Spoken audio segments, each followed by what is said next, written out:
Today's topic is shifting between experiences of Islamophobia and racism, the niqab as a focal point for the study of intersecting exclusions in the United States and Great Britain. And this is presented today by Dr. Anna Piala, and she's on screen. And she is a visiting scholar at the Department of Religious Studies at Northwestern University. Her research interests are primarily Islam and gender. She is currently a primary investigator on an American Academy of Religious funded projects critically analyzing racial identity performances of white Polish converts to Islam. Last year, her book titled Wearing the Niqab, Muslim Women in the UK and US, was published by Bloomsbury Academy. So that's just a very brief bio of a very, very accomplished Islamic scholar. And so I encourage you all to, just get your questions ready. And we're now going to hear from Dr. Piala. Salam alaikum, everyone, and thank you so much for having me here today. And thank you, especially to Imam Tariq and Dr. Gloria, who sort of helped me organize this talk. Today, I'll be talking about a project that is technically complete. It was complete sort of through the publication of the book that Dr. Gloria mentioned. And I'm going to first give a little bit of a background about my sort of research interest and how I came to be interested in studying Islam. And then I will share with people the quotes, the quotes and the sort of thinking through the quotes that the participants very generously gave me by giving me this opportunity to interview them. So just to sort of be transparent and accountable, I am Polish. I'm not a Muslim. I would like to think of myself as an honorary Muslima, as some of my Muslim friends called me, but I am not. And that gives me a particular position with its sort of baggages and limitations. As a non-Muslim, as a white person who does not share the experience of the people that I interviewed, and yet it was it was, I think, an experience that the way it was communicated, a lot of my participants appreciated those conversations because they belong to a group that that is a lot of the time pushed to the side, marginalized, and erased. I began the project in the United Kingdom, where I lived for about 10 years.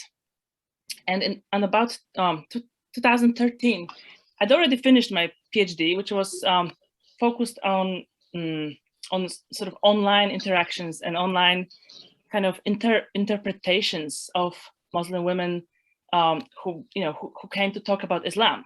And those were global groups, by the way, that included women from Egypt, women from Saudi Arabia, but also from the United States, including African American women.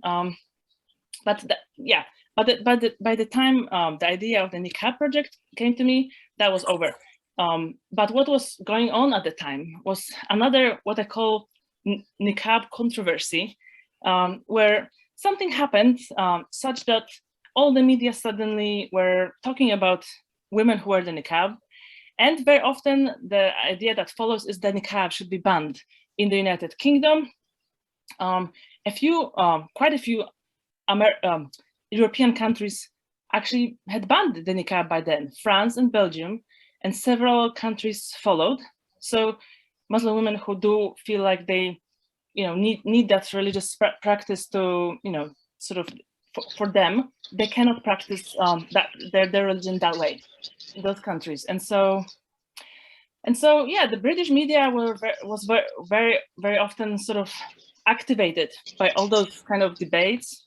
And And I was looking for some sort of source that would communicate points of view of those women who wear the niqab, because every as the British say, Tom, Dick, and Harry was on the news talking about their opinion about the niqab and what should happen. But I never saw any women who actually wear the niqab on the media, or I never saw them in newspapers being given the platform to opine about the practice that is theirs. So that was to me just very very disappointing and shocking that even the journalists they wouldn't think to ask those women to comment on their articles. So what came to me is that if nobody ever asked these women, then maybe it is a moment for me to do that. And so I began the project. The place where I lived was with a very high population of Pakistani British Muslims. So, I had the opportunity to speak to a lot of women who wore the niqab, who I met, who I was sort of introduced by friends. And there was one Islamic school where I was welcomed, and I was able to interview the teachers. A lot of things that I heard from these women were not in a sense surprising, because they were talking about their faith a lot. They were talking about how the niqab puts them closer to this sort of connect.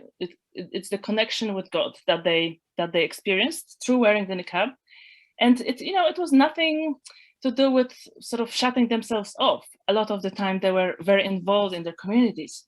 So the picture that I got from talking to these women was so different to the very sensationalized representations that you could get through the media, that talked about either Muslim women being super oppressed, quiet, or on the one hand, or so this kind of victim perception, versus something that came later a little bit, about extremism, and how the niqab is a sign of cultural separatism. How it starts with the niqab, and then there will be suicide bombings.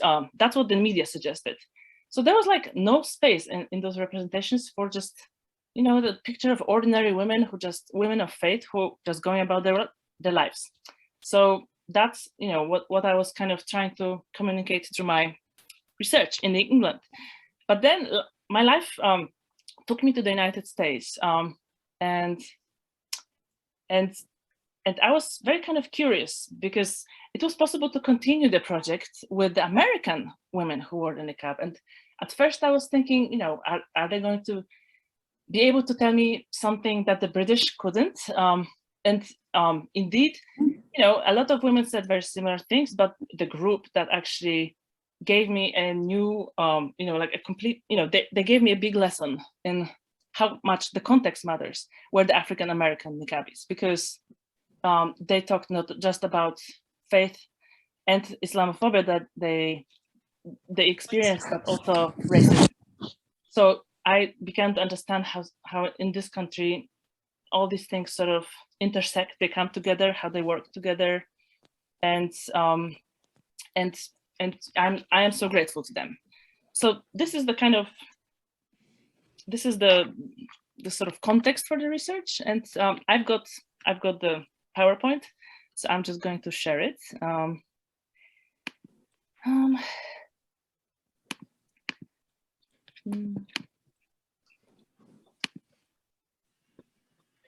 And of course, if people have questions throughout the talk, I'm also very happy to answer sort of as I talk, because sometimes it's kind of easier to have a reference to what the asker is asking about when the actual quote or some element is there. So yeah, this is the talk. Probably a bit wordy title, but really it is about looking at how in those experiences different exclusions kind of work together sometimes. And I'm sure that a lot of these things were a surprise to me as this white person who's a non-Muslim, and every step I was just sort of just with my mouth open, just trying to learn about this. And quite likely that a lot of the audience today will not find anything surprising, and I know that, and yet, I'm hoping that it will be interesting to just have a look at what these women were saying, and how how the British and American experience sort of is different and similar at sometimes. So thank you. So I've already given a little bit of the background, just a few sort of concepts. So a lot of the time, the European media says the Burka Ban. That word is actually used incorrectly a lot of the time because they talk about burqas, but burqa is what the Afghani women wear, whereas what women in Europe and the United States mostly wear is the niqab. So it's a sort of this abaya with the hijab and the face veil. And so, yeah, in Europe, I think more so than the United States, the niqab is this symbol of Islam. Whenever there's something happening that involves Islam, media will use pictures of those women, especially if it's a bad thing. So anything to do with terrorism, and sort of negative sort of narrative, they will use that as a sort of illustration. And so here I've got a few examples. These are from the British press, and unsurprisingly, yes, a lot of those articles are written by white journalists. Some of those journalists are women who define themselves as feminists, and so here are two examples. Tyranny of the veil, says this right-wing journalist who says that no feminist woman can ever cover herself, that the only good way to be a feminist is to uncover herself. Another journalist says, am I a racist? Well, I would quip that if somebody is writing an article that starts that way, then probably they are a racist. But that was another diatribe about how she went into this part of London where there are a lot of immigrant women wearing the niqab, and how it just seemed so like uncivilized, and so how these women seemed so unhappy. And yeah, it was all about putting two sort of ideas of femininity kind of contrast, this white happy feminist kind of identity versus the religious unhappy covered up woman of color sort of femininity that cannot make a woman happy. I'm going to just excuse people for a second. I need to look in on my daughter who is shouting right now. So just literally 30 seconds, and I'll be back.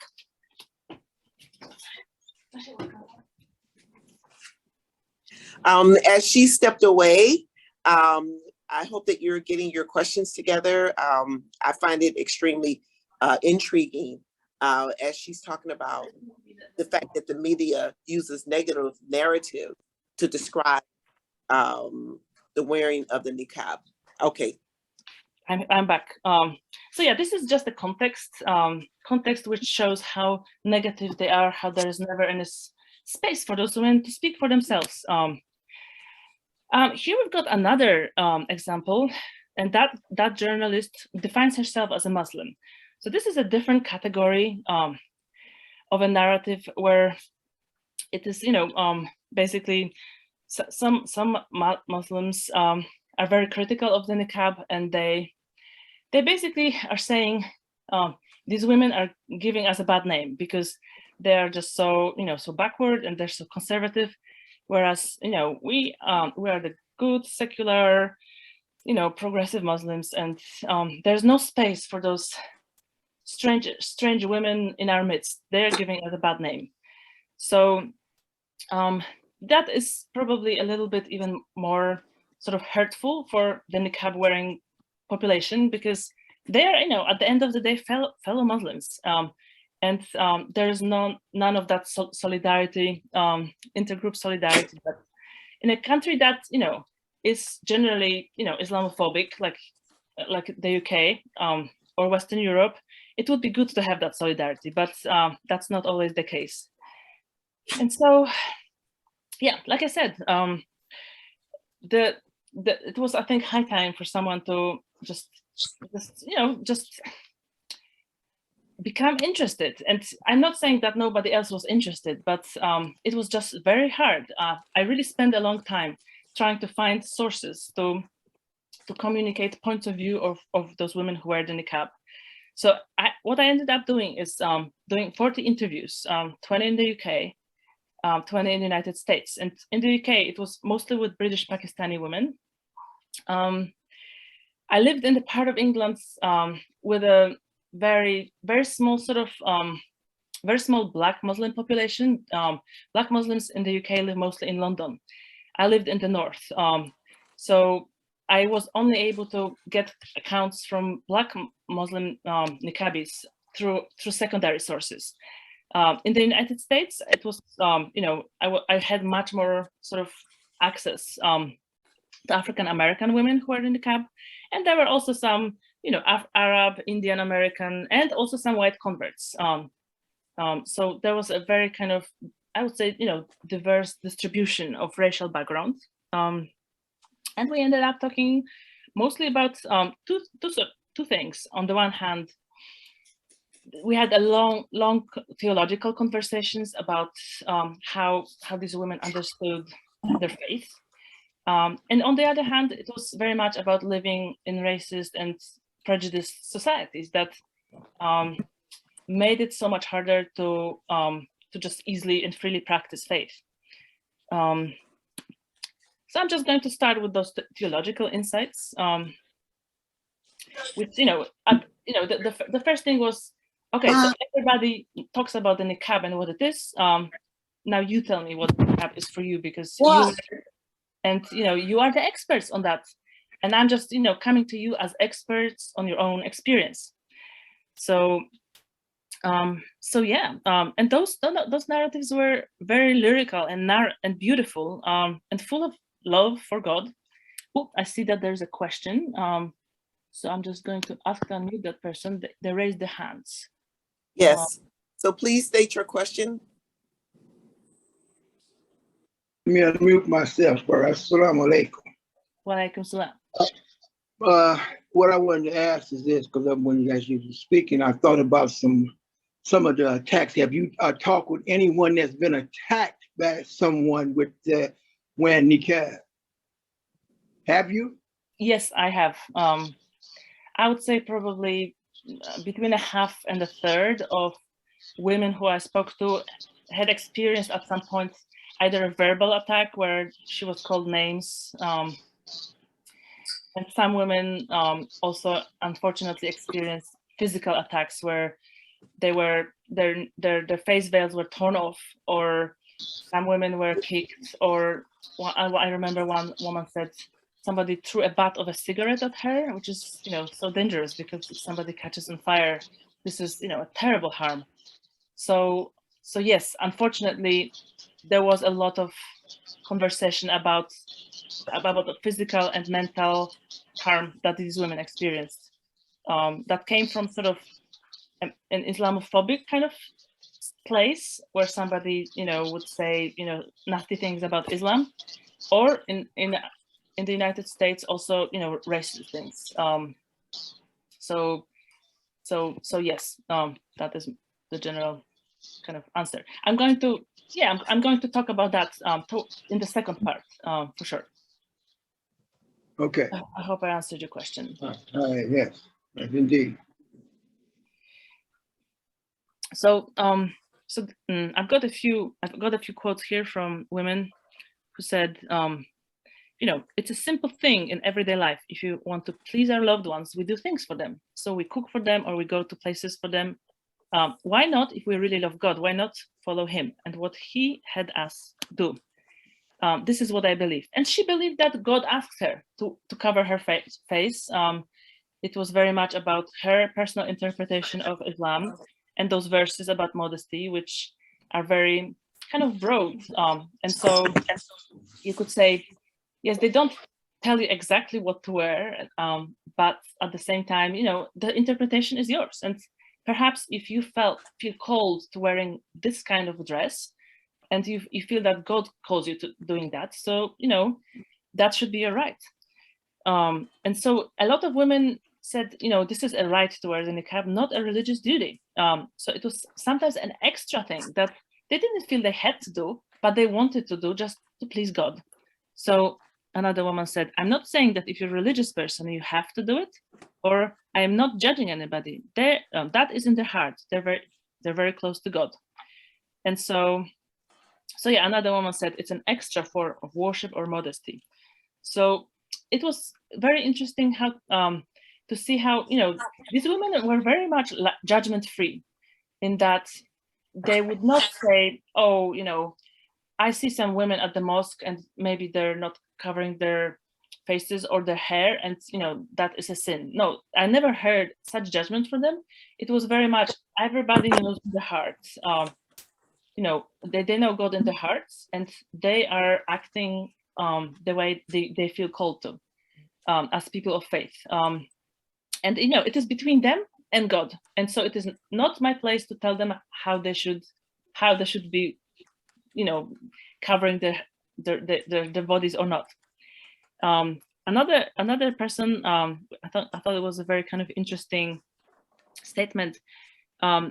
She sort of talked about it in a similar way to how sometimes the greater jihad is described, which jihad is this sometimes especially amongst non-Muslims as a kind of controversial a war, but the greater jihad really is the sort of fighting one's own weaknesses and one's own kind of one's own problems. So for a lot of women, wearing the niqab was kind of a coping strategy, where they felt that they want to connect to God, and sometimes they weren't sure how.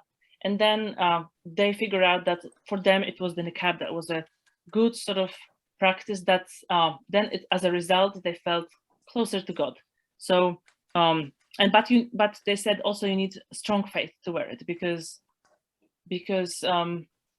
the way it is received in Western societies, the amount of prejudice the wearer often receives, you really have to have strong faith to be able to face it and cope with it. It is going to be hard.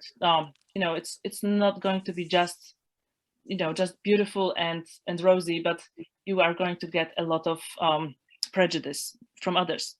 So she said, your faith is really strong, then you can wear it because you're doing it for God. But if your faith isn't strong and you go out there, you're thinking too much what other people are thinking. So yeah, because some women try to wear the niqab, but sometimes they feel like it is too much and they need to take it off. And it is not always the case that it is the question of faith. Sometimes, especially in face of kind of fear of physical violence, if a woman is walking around with her family or with her kids, she does not want her kids to witness those kinds of attacks on their mother. So I spoke to a few women who said, there were times in their lives where, for the benefit of the kids, to protect their kids, they would feel that they had to take the niqab off just to not put them at risk from passers-by, from people who would feel kind of inclined to attack them, or verbally or physically. But yeah, you can see that from these three quotes here, from four quotes. Nobody here is saying, oh, somebody made me wear it. This is another accusation that is leveled at Muslim women, that their menfolk are making them do this or that. No, a lot of women who I spoke to actually had to oppose their husbands or their families. They didn't like it, but the women did it sort of in spite of that opposition from their own families. So it is a very much kind of the opposite case. And yeah, a few more sort of quotes about what the niqab is. And here we've got a quote also for this woman, Sadiqa. She defined herself as African American. She had some Somali roots, so she was both African American and immigrant, which I think is an interesting sort of case that brings two different experiences together. She said, "For me, this is just one of the physical manifestations of me trying to get better, because it's something I know I can do better. If I perfect this, maybe this will lead me doing better in other ways. because I also, in a way, it's a conscious reminder in my face, you know, how to be and how to act, and what kind of person I'm trying to aspire to be, even though I'm not that person yet. So it was kind of this kind of very helpful practice in her kind of constant striving to be a better person of faith, because she was telling me about her struggling with her struggles with, you know, learning about Islam, trying to memorize the Quran, learning Arabic. Those things, you know, are difficult. They're so difficult. And so the niqab was there as this kind of reminder that she is a Muslim and she can do it. You know, she can sort of carry this. And yeah, so in that sense, it was empowering her to be better, to work, to educate herself in Islam. It was very helpful in becoming a better Muslim. In terms of sort of personal confidence, some women said, you know, they feel empowered, they feel better, despite potential harassment they could get. It just makes them feel better.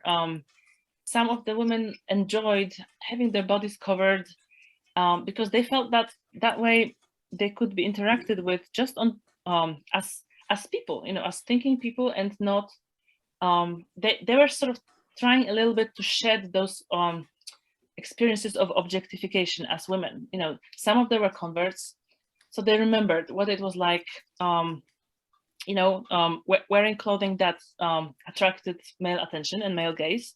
And they said, now I can gaze at people, they can't see me. So they felt that this reversal was also very interesting and empowering. And yeah, that's how they felt protected. Because, you know, if you have experiences of sexual harassment, it can be it can be a little bit sort of threatening sometimes to be seen. And so, you know, by being covered, they felt that this niqab, the Islamic clothing, was a shell of protection that God gave them. So that was also this kind of spiritual armor for them, almost. Modesty came up a lot. So there's the Quranic expectation of modesty from men and women. And so a lot of my participants told me about this. They reminded me that, you know, a lot of the time we talk about modesty, that talk only involves women, but it is, you know, about both genders. Both men and women of faith should be modest, not just in clothing, but also in behavior. So, so that was, you know, a very constant sort of reminder throughout those interviews. And again, another example of how, you know, this idea of modesty here, this woman in the first quote is very open. She allows this possibility that it is not only her standards that, you know, that are good, that it all is context dependent. And so for her the niqab is what she needs, but for others it could be something else. So she says, like a glass of water, I said to you, it can be full and rimmed. You can have modesty and you're overspilling with that modesty, or you can have just a necessity. You know, for me, a necessity is covering and just showing my face and hands. But the peak and overspilling with modesty is that glass that's full. And that's how she kind of tried to tell me that, you know, it is not just, you know, modest or immodest, that there is a whole scale that, you know, that kind of works for her. And yeah, this rejection of objectification, she was, this woman used to be in a rock band, and so she used to perform, and she was like in the center of attention. And she says, I was in the music business, everything was about the way I looked, because you realize at this point how much society affects us and how we are being oppressed by society because we're being told how to look. And she felt that she basically turned it around. She said to society, nobody is going to tell me how to look, and I'm going to cover myself up. And at the time of the interview, she was still kind of working in the entertainment business, but she started a job as a radio presenter. So, you know, with radio, that really worked for her, because kind of everything that there was no visual part. And so she was still able to, you know, play music and talk to the listeners and interact with people, but the visual part kind of was removed, and the fact that she was wearing the niqab did not factor in.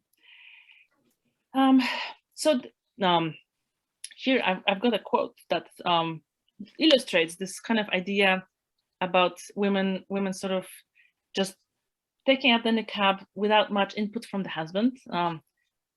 She said, "It's my relationship with Allah. There's nobody else. Oh, sorry.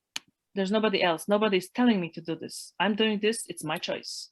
I just got married, and everyone was like, oh, your husband told you to wear this." She meant the niqab. And I just laughed at the idea. Why would my husband tell me to wear it? Like when I put it on, he was like, "What? You're wearing it today?" And I went like, "Yeah." He said, "Okay," and he went with it, but he never had an input in it. So that was, and I picked this quote not because it was an exception. This was really like the standard amongst women who sort of told me about male family members, whether husbands or fathers. That was the general kind of gist. So those quotes were mostly from the sort of British part. But yeah, here are the quotes from the American part. So I'm here mostly talking about what was new for me. And yeah, so I'm starting here actually with a quote by a white convert who wore the niqab.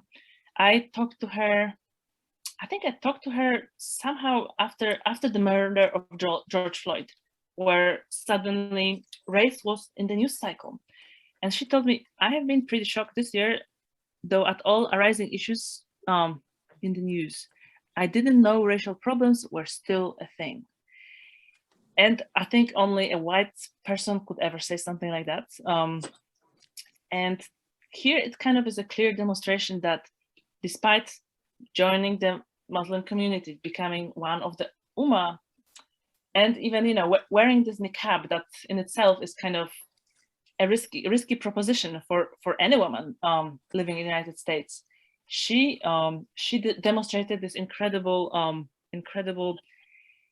ignorance. I don't know. I was very surprised to hear this, and yeah, I mean, I think she was also she was a former soldier. She had been on a mission to Iraq, so she had. It's not like she could claim that she'd only ever lived in a white community. She had been abroad, and she had been living. She had been in a Muslim country. So yeah, it's kind of. But yeah, that was a statement that, you know, all the black niqabis, all the black women who wore the niqab I spoke to, you know, just you know, gave a much more complex of the situation. And here is a quote from a woman called Asma. "There was a time when I actually did take my niqab to go into a convenience store, and the area is a predominantly white area, a minimum African American presence. So I just thought, okay, this is a double negative. And I actually took the niqab off, but I left my khimar and hijab on." So she was telling me that being an African American person in a white area is already a risk, and the niqab doubles that risk. So that's when, you know, kind of, I think the gears in my brain started to sort of moving, and I could connect how for black Muslim women who wear this niqab, this is a connected issue. You can't separate the two. This woman was she's a health worker, so she was visiting her clients in different places, and so she was really attuned to her surroundings. That was also very striking. How, you know, she told me how she always looked around. She was scrutinizing those neighborhoods to assess the risk that she was facing of people just, you know, coming up to her and harassing her. So this was really her sort of almost like second nature, how careful she was, how she scanned the neighborhood every time she was visiting a new client, for example. And so yeah, and white, you know, another thing, of course, that for white converts who may be wearing the niqab, they are coming from a very privileged position in society in America. And so, yes, they may be becoming Muslim, they may be putting on the niqab, but for them, there's always a way out of harassment, and there's always a way back into the privilege. So, you know, they can take off the niqab, they can not wear the hijab, and they can again appear as those, you know, and then they're white women again who are privileged. So it is a very different thing for a white woman to convert and put on the niqab, and the black woman who, you know, is wearing the niqab, but if she takes off the niqab, she will be a black woman, and that is, you know, the vital difference. So Sadiqa, she was very, very kind of eloquent in explaining these intricacies to me. She said, even if we were to take off the niqab or take off hijab, we're still black. Like, we know, we're African Americans, we still have dark skin complexion. So even if they weren't, and they is like just the society, they weren't judging us on this, they would still be judging us on our skin color. We're going to get something from somewhere, you know. It's like, in a way, it's always something very, it's been very ingrained in us, not just as a Muslim, but as African Americans. And then when I asked her, so that was a question I always asked interviewees, how would you feel if the niqab was banned in your country? And she said, that would probably not make much difference. I do know that a niqab ban would probably cause a lot of trouble, just because it wouldn't be a woman wearing it, the niqab, it would be a black woman wearing it. So it's the difference when you're also African American, because they already villainize us African Americans, let alone Muslim.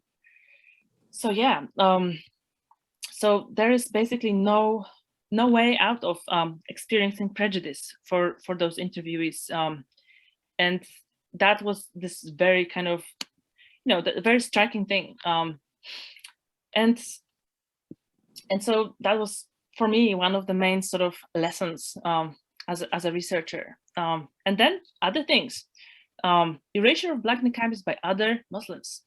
So the first quote comes from a report. The Black British Muslims Forum is a very recent organization. They put out a report about, you know, experiences of Black Muslims in the United Kingdom.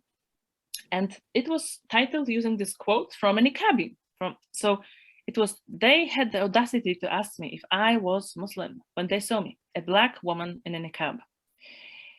So she described her experience from a corner store where she was just being followed by an employee and questioned.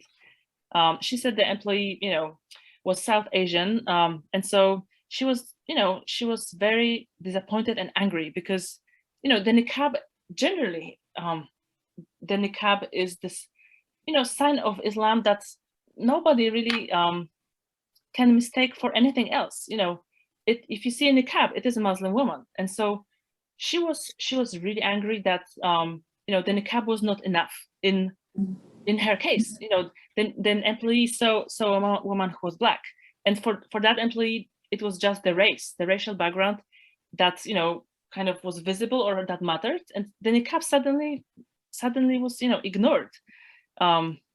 So she felt, in a sense, you know, she felt really erased by potentially, you know, a fellow Muslim.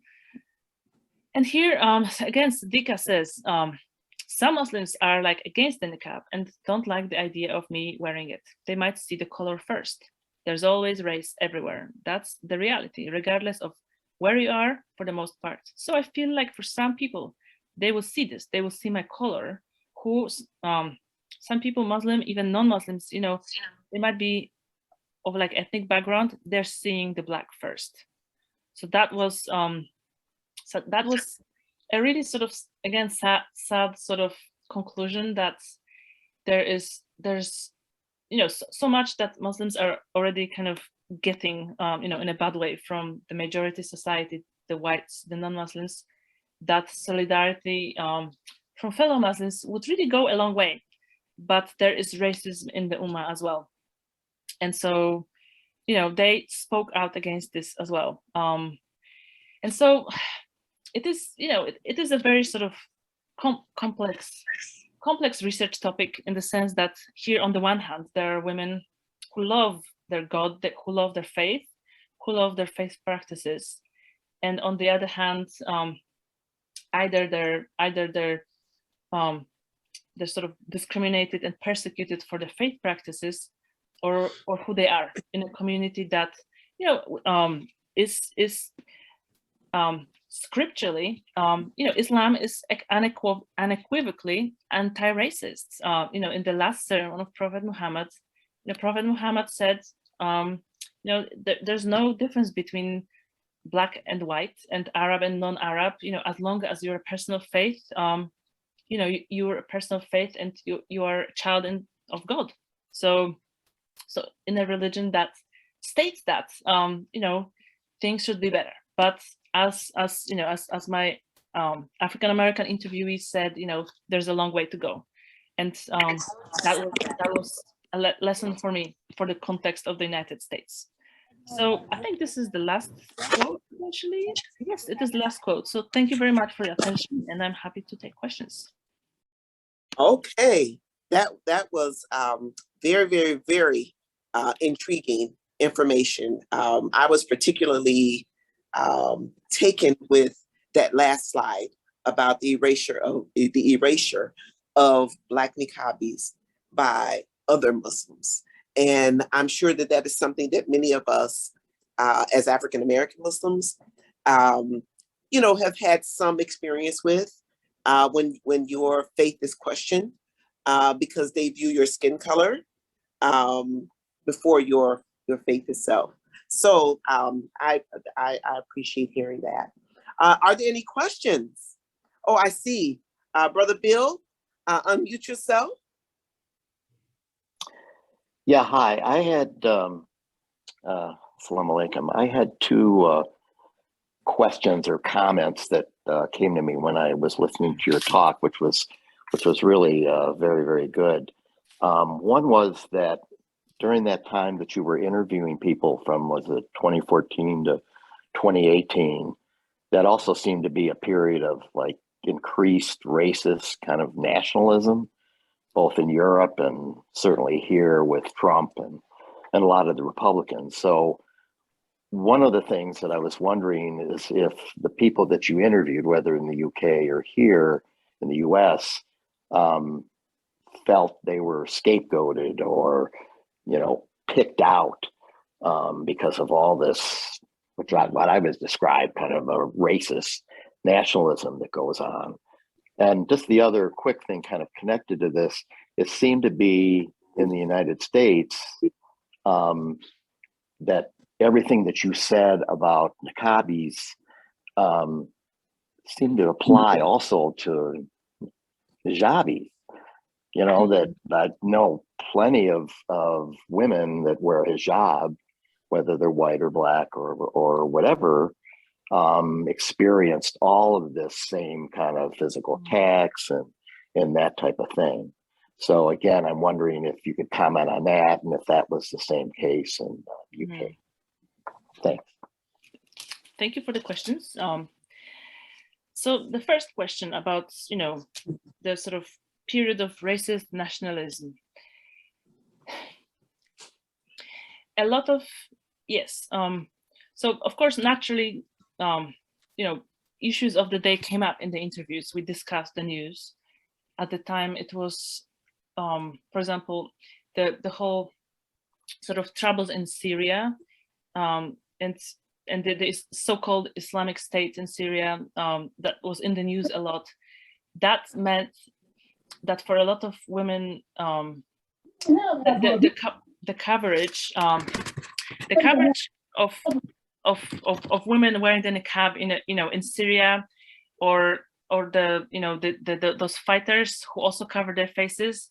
Some women said that this is hitting them twice as bad because it was just suddenly this connection between covering the face and the violent situation in Syria. There was specifically one episode of there was this man called Jihadi John, and he was a British Muslim who traveled to Syria to fight for the so-called Islamic State, and they beheaded some journalists, I think.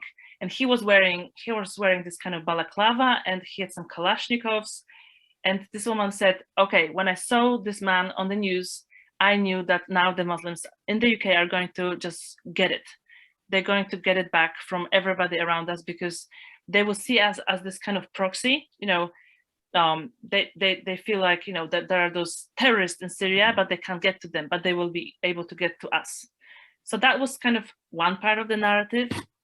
But a lot of the times also, women I spoke to said, for a lot of people, this racism, nationalism is only sort of coming into view now, because it's hitting a lot of people, sometimes maybe even some white people, and so now the nation is noticing it. But we have been experiencing it for years. It's just nobody was interested. So that was both in the United States, under Trump, and in the United Kingdom.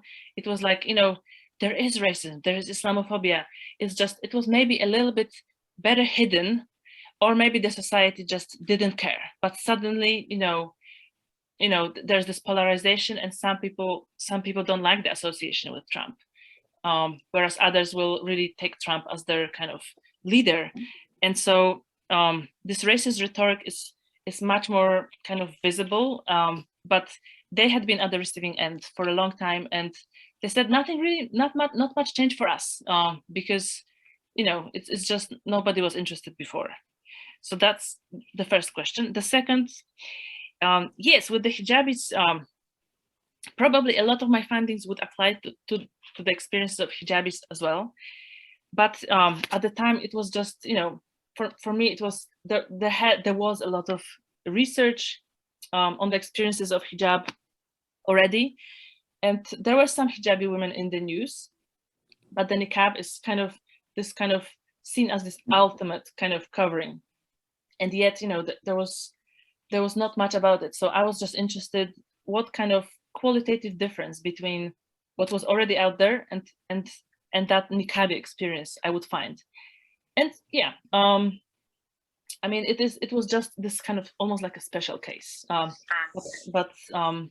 but I understand that's very likely that hijabis will receive similar kind of discrimination, persecution, because they're seen as Muslims. Thank you very much for that. Thank you. Dr. Elamine, I see your hand is up. Yes, thank you so much, Dr. Gloria, and thank you for your presentation. I truly appreciate your research and the way that you're approaching your research and centering your identity and the identity of your participants as the experts by their experiences. One question that I had is how, as you looked at both Europe and the United States, can you kind of talk about any differences or similarities that you saw between your participants depending on their geographic location? And if you also separated them by school of thought, like did different schools of thought resonate in a different way than other schools of thought when you interviewed your participants? Okay, so the schools of thought, as we know, the four traditional schools of thought, did not come up much. There were literally one or two participants, I think they said, I'm Maliki, and that was a woman in the United Kingdom. Somebody said she was Shafi. The only sort of discernible group, if we think about trends or schools or groups in Islam, was the Salafi group, but they were not such a big group. So I don't think I never went out to just talk to Salafi women, even though a lot of Salafi women do wear the niqab. There were maybe like 5, and I know there's a growing kind of Salafi sort of movement in the United States amongst in the African American population. So especially in Philadelphia, the East Coast, there are a lot of groups on Facebook that I had sort of joined that were essentially Black Salafi. I think 1 or 2 in the United Kingdom as well. But I was kind of surprised talking to the Salafi women, because they did not sound, I went to those interviews expecting some very conservative ideas, and they were much less conservative than than the popular ideas about Salafis are. They were, you know, like one British Salafi woman said, oh, she went with her husband to Disneyland, and they were kind of standing there, and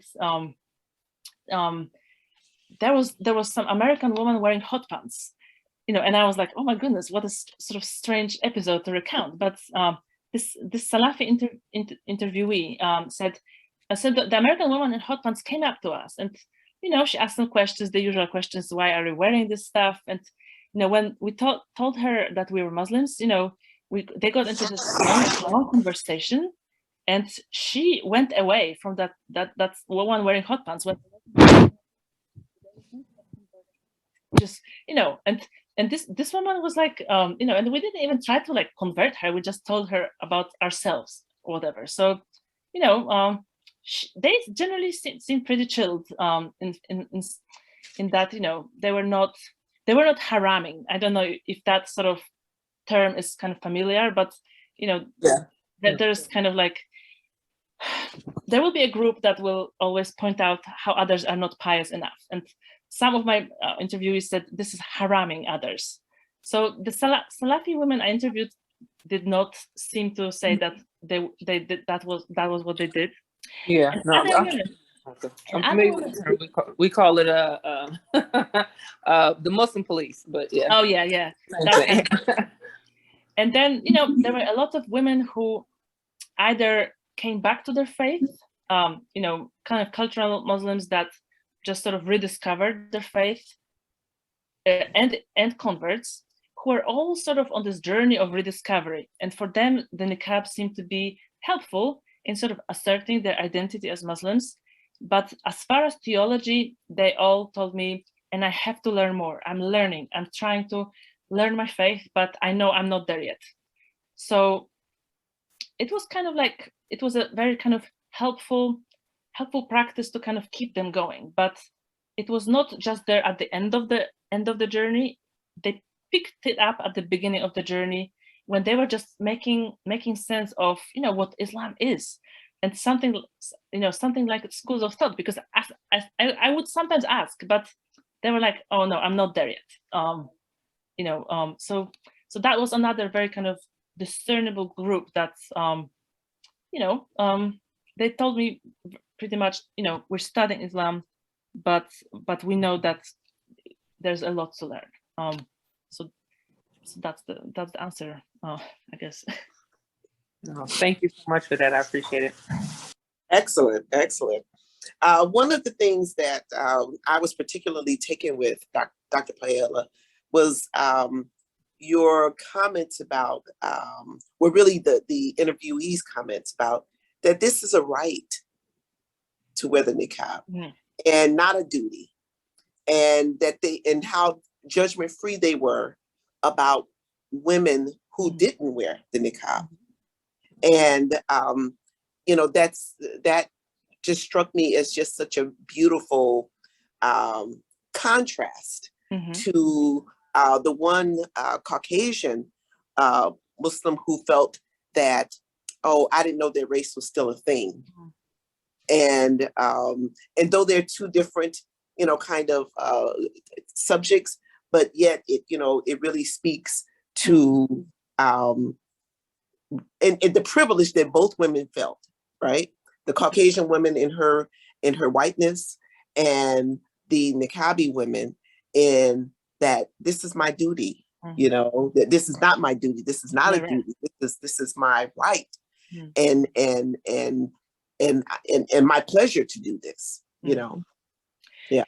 And one thing that would explain it is that a lot of these women, you know, they had sisters, they had mothers from you know, my interviews came from all these different cultural and racial backgrounds, and a lot of the time their mothers or sisters didn't wear the niqab. So that judgment, if they had any judgment, they would have to be judging their sisters, their women folk around them, and that's not how you can live. You know, that's not how you live in a family. You have to be open to your family's different perspectives. So I think that helped.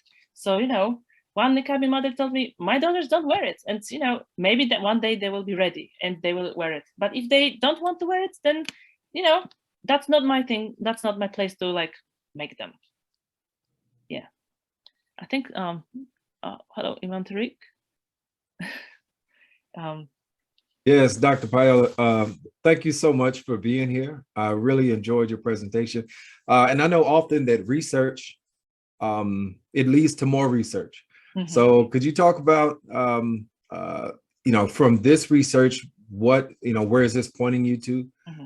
Yes, thank you for the question. I was literally dying to talk about where I'm going next from this, because the seeds of the new project were in the niqab project.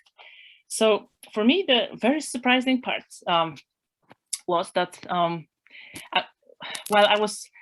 that was another project with the Polish converts to Islam. So people of my racial cultural background converting to Islam. Two of those women that I spoke to wore the niqab. So that was interesting to sort of imagine myself, because somebody who's Polish speaks Polish to me and she wears a niqab. Okay.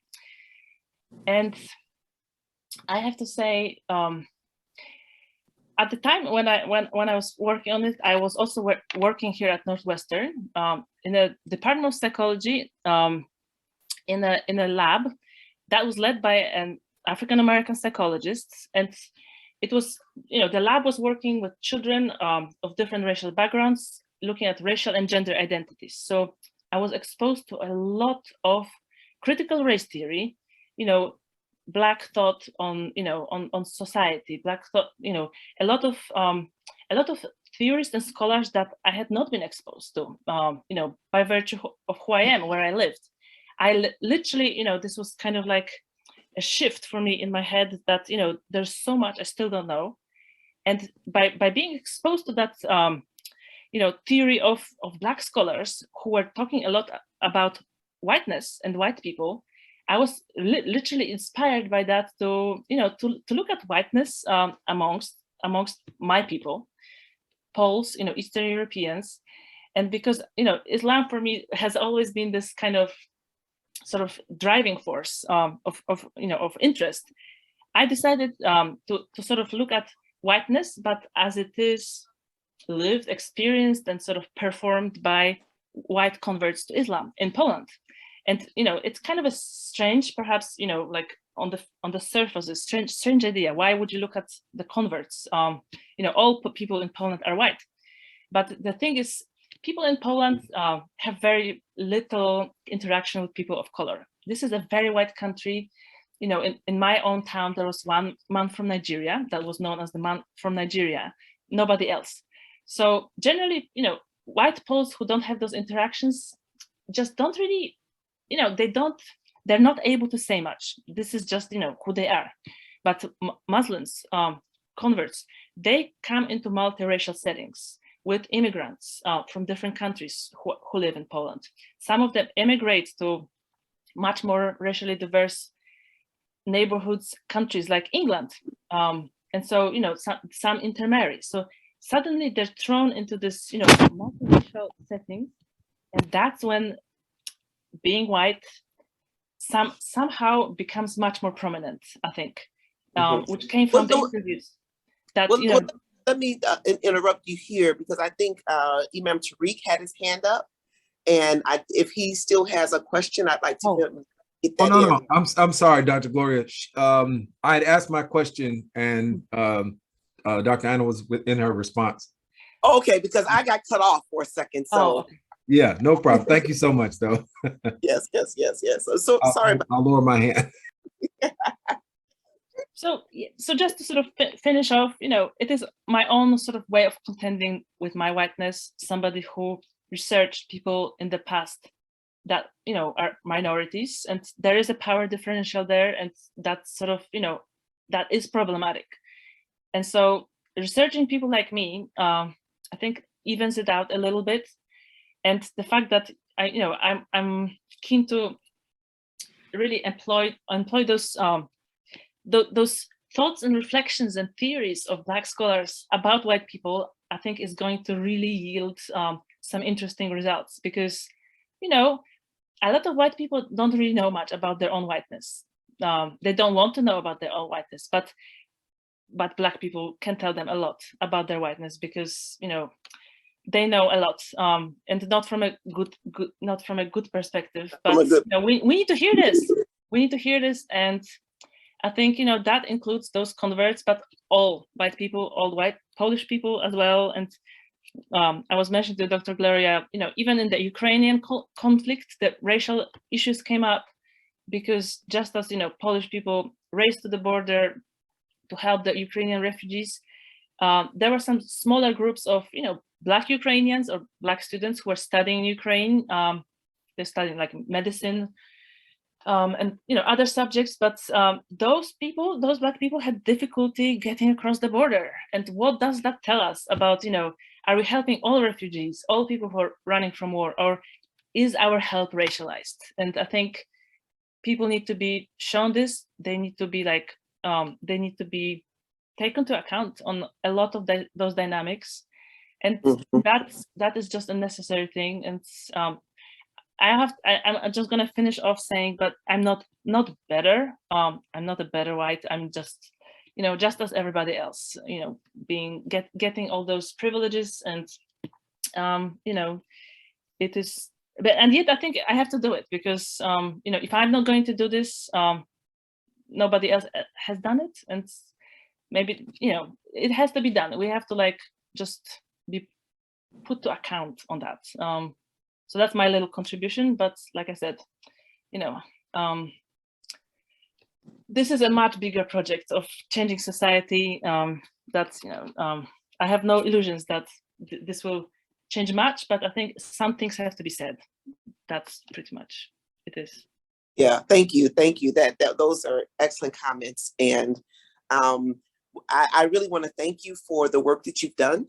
And I mean, you really have made a significant contribution, in my opinion, because you've tackled a topic that had not really been spoken about. And so I encourage all of you to follow Dr. Paella. Let's see, do you have her website is www.annapaella.com. And there you can actually be able to, you know, read some of her other works and things that have been written about her and her work. And we've got several comments here. I won't go into everything, but I will try to get some of our comments going. Of course, my device is, there we go, not cooperating with me today. Imam Tariq says that I think that it's a great idea for research, and I believe that it would have a lot of overlap and resonance within the U.S. here. Brother Bill Chambers says definitely agree with Imam Tariq, and Brother Shahid talks about, I look forward to seeing the findings of your future research, and thanking you for this really appreciated presentation, Dr. Paella. So we all thank you. Dr. Alameen says thank you as well. We appreciate you joining our Taleem. And so as we conclude, I'd like to thank all of you for participating. This was such an interesting topic. And so everyone here at Masjid Al-Taqwa, thank you. I want to just acknowledge our resident Imam, Imam Tariq Alameen, and who you know, introduced me to Dr. Paella and this wonderful conversation. So you know, I really appreciate your insightful research. So thank you all, and I look forward to seeing you next week as we continue our series on Women's History Month. Okay, thank you. Assalamu alaikum all. Islam. Thank you. Thank you. Assalamu alaikum.